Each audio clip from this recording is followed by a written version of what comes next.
Today, I'm going to talk about how Klefki started my Pokemon YouTube channel and how crazy that feels 3.5 years later as the top gaming PokeTuber. So this actually started when I was recording for my updated top 10 favorite Pokemon video that I made to Klefki. I was talking about how Klefki was love at first sight. I saw it, I thought, man, I need this Pokemon to work. And then I had an epiphany midway through recording, like, wait a second.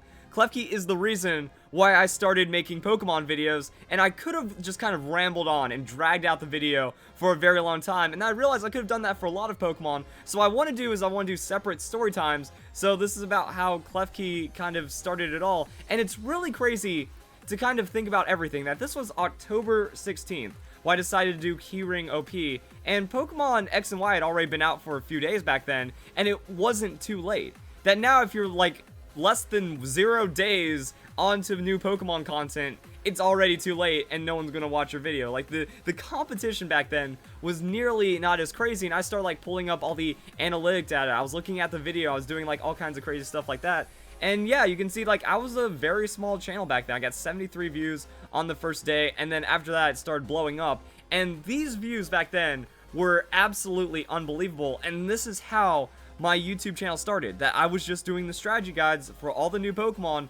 No one else was really doing it, and I was actually having like good search results because of it. If you search Klefki in Google, you would see my video in a Google result, not just top YouTube, Google result. Like that's how little competition there was back then. Now it's nearly impossible with like all the fan sites, all the news sites, all the other people making videos. So I had like Klefki, Aegislash, Slurpuff, and a few other videos just kind of like holding down the ranks. And then like as Pokemon X and Y got, like I think Pokemon X and Y was also different because people wanted to play it for the story, that this was our first 3DS big experience, and then people wanted to worry about competitive. So that's maybe where these spikes started coming in, that okay, people were at least like caught up with the game for the first week, which is why it's okay that I'm late to it. And then I started building that brand. That OP is not me just trying to clickbait and do anything like that. That OP was the brand because I want to make every Pokemon as overpowered as possible compared to what people perceive it as. If you think, oh, it's just a junky looking Pokemon, if I can bring its power level up, then I'm considering it overpowered. Or maybe it's just going to do some really stupid stuff. Like I saw Klefki, I was like, yes, I'm going to win with this Pokemon all day long. And that's why you can see that I even have like updated ones, you know, Keyring OP number 2, that I have like offensive Klefki. So I think this is actually like the super real Klefki when it started to step it up. Now we're just like in our little settings. Yeah, this is called Mind Drain Kiss, and this is also when I started using Pokemon Showdown. So before I used Pokemon Showdown, the videos were also ridiculous. Like look at this. This is days after Pokemon Sun and Moon came out. We didn't have any data mining, or not Pokemon Sun and Moon, Pokemon X and Y came out. We didn't have any data mining. We didn't even have like good base stats. Like Mega Mawil's page about the stats was wrong for like 2 weeks because no one could hammer down the stats of the Pokemon. We didn't have an in-game sprite. We had a picture from a leak before the game even came out, and then we were just hoping that the base stats were approximately correct. And then what I did was I just kind of talked about wow, did I really only talk about the Pokemon? Oh, I am very sorry, guys, because after this I started at least like doodling on the page. Let's see if I did that one for the Aegislash as I kind of stepped it up. No, wow, I do not remember how bad the videos were back then. But yeah, see, like that's kind of how I started. I was like, I just need like I don't care if I can't capture the video, and that's why I do all these guides. That's why I do a lot of these, you know, just screen, hey, here's my mouse, I'm not actually in-game kind of videos, because that's again how my channel started. I didn't have enough money for a capture card. I wasn't making any money off YouTube. It wasn't my job at this time. So I just thought, hey, I can maybe talk about Pokemon and people want to listen to it. And surprisingly positive. Like 90% of those dislikes actually came after all the people started hating me, and then they went back and disliked all my videos that aren't even relevant anymore. But back in the day, you know, 1,000 likes for the first couple days of a video. As you can see right here, there's like this spike, October 22nd, November 3rd. So as we got like later on to the videos, yeah, people like started watching these videos as they got promoted through YouTube, and that's how my channel blew up. That I just became the strategy guide guy, and then I started doing like breeding guides, I started doing news updates, I just covered all of the Pokemon X and Y, and I turned around one day and I was like, oh, this is barely enough to live off of. I guess I should commit fully to YouTube. That I think I was still working my jobs when I was making these videos. I don't remember exactly when I quit all my jobs for PokeTubing, but it was sometime after November, I think. I think it was November or very early October. I was like, wow, my jobs are treating me like crap, and I cannot work like this anymore. So at this time, I was working 2 to 3 jobs, still making 1 or 2, maybe even 3 Pokemon videos a day, and then trying to like just get my YouTube channel going, because you really have to earn it. You really have to earn it on YouTube. And it all started from Klefki, because I was looking at the Klefki news, and I said, I have to make it work, and I have to share Klefki with the world.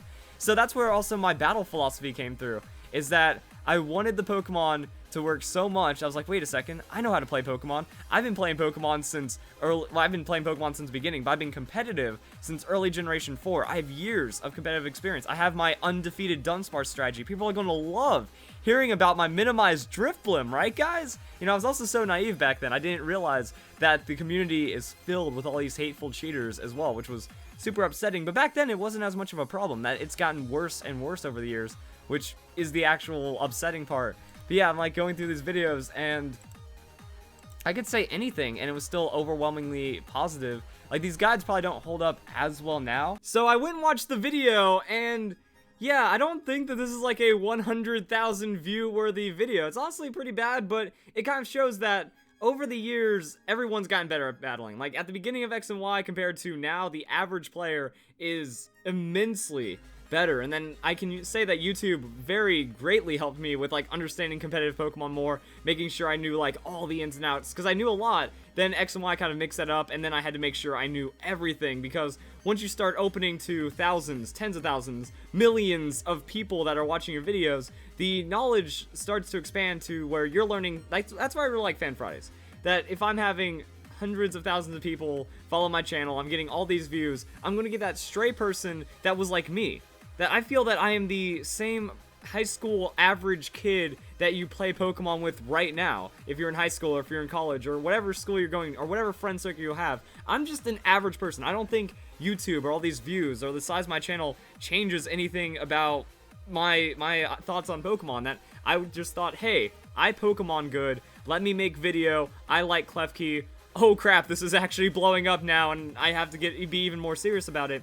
And I think one of the bigger issues is that learning YouTube was kind of a gate for the content, because I knew how to play Pokemon, but I didn't understand that not everyone plays Pokemon like me. I knew that because I go against different battlers, I go against different playstyles, but then when you're trying to convey it through voice and video and all these things, I realized that a lot of my messages might not have gotten across. That I understand, like, hey, saying Light Screen, Reflect, Foul Play, Thunder Wave is pretty lame, but as you get more into it, it's like, well, if you have Aegislash next to you, then Aegislash carries, and I already knew how good Aegislash was personally, but maybe other people didn't understand it. So that's where the guides started, like, eventually getting more and more detailed as to how you play the Pokemon in what situations, instead of just saying, yeah, this is what I do and it works.